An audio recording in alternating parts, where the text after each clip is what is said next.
ನಮಸ್ಕಾರ ಗೆಳೆಯರೇ, welcome back to my channel hacker kings bro. ಇವತ್ತು ನಾವು ಒಬ್ಬನ ಬಗ್ಗೆ ಏನೋ ತಿಳ್ಕೊಳಕ್ಕೆ ಹೊರಟಿದ್ದೀವಿ. ಅವನು ಯಾರು, ಅವನು ಎಲ್ಲಿಂದ ಇಲ್ಲಿ ತನಕ ಹೆಂಗೆ ಬಂದ ಅಂತ. ಅವನ ಹೆಸರೇ ವಿರಾಟ್ ಕೊಹ್ಲಿ. ವಿರಾಟ್ ಕೊಹ್ಲಿ ಬಂದುಬಿಟ್ಟು ಟಾಪಲ್ಲಿದ್ದಾನೆ. ಯಾವ ಥರ ಇವಾಗ ಟಾಪ್ ಮೋಸ್ಟ್ ಕ್ರಿಕೆಟ್ ಪ್ಲೇಯರ್ ಯಾವ ಥರ ಅಂದರೆ ಇವಾಗ ಫಸ್ಟಲ್ಲಿದ್ದಾರೆ ಅವರು. ಅದಕ್ಕೆ ಅವ್ರ ಜರ್ನಿ ಏನು ಮತ್ತು ಅವರಪ್ಪ ಹೆಂಗೆ ಸತ್ರು ಅಂತ ತಿಳ್ಕೊಳಕ್ಕೆ ಹೋಗೋಣ. ಇವಾಗ ಹೆಂಗೆ ಅಂದರೆ ಇವಾಗ ವಿರಾಟ್ ಕೊಹ್ಲಿ ಬಂದುಬಿಟ್ಟು ಅವ್ರ ಅಪ್ಪನ ಕನಸು ಬಂದುಬಿಟ್ಟು ವಿರಾಟ್ ಕೊಹ್ಲಿನ ಒಂದು ದೊಡ್ಡ ಪ್ಲೇಯರಾಗಿ ನೋಡಬೇಕು ಅಂತ. ಆದರೆ ವಿರಾಟ್ ಕೊಹ್ಲಿಗೆ ಫುಟ್ಬಾಲ್ ಅಂದರೆ ತುಂಬ ಇಷ್ಟ. ಆದರೆ ಒಂದು ದಿವಸ ಅವರಪ್ಪ ಅವನನ್ನು ಒಂದು ಅಕಾಡೆಮಿಕ್ ಸೇರಿಸ್ತಾರೆ. ಹೆಂಗೆ ಅಂದರೆ ಇವಾಗ ಅವ್ರ ಅಪ್ಪಂಗೆ ಇಷ್ಟ ಅದು, ಆದರೆ ಅವ್ನಿಗೆ ಇಷ್ಟ ಇರಲಿಲ್ಲ.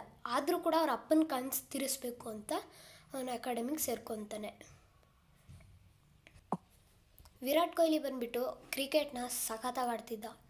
ಹಾಗಂತ ಅವನು ಸ್ಟೇಟ್ ಲೆವೆಲ್ಗೆಲ್ಲ ಹೋಗಿದ್ದ. ಆಮೇಲೆ ಇಂಟರ್ನ್ಯಾಷನಲ್ ಲೆವೆಲ್ಗೆ ಹೋದಾಗ ಅವನು ಮ್ಯಾಚ್ ಆಡ್ತಿದ್ದ. ಫುಲ್ಲು ಕ್ರಿಕೆಟೇ ಹಂಗಂದರೆ ಫುಲ್ಲು ಕಷ್ಟದಲ್ಲಿತ್ತು ಟೀಮು. ಆಗ ಅವನು ಹೋಗಿ ಅದನ್ನೆಲ್ಲ ವಿನ್ ಮಾಡಬೇಕು ಅಂತ ಮಾಡಬೇಕಾದ್ರೆ ಅವನಿಗೆ ಬ್ಯಾಟಿಂಗ್ ಮಾಡಬೇಕಾದ್ರೆ ಒಂದು ವಿಷಯ ಬಂತು, ಅವ್ರ ಅಪ್ಪ ಸತ್ತೋಗಿದ್ದಾರೆ ಅಂತ. ಅವನು ಹೋಗಲಿಲ್ಲ ಅವ್ರ ಅಪ್ಪನ ನೋಡೋಕ್ಕೆ.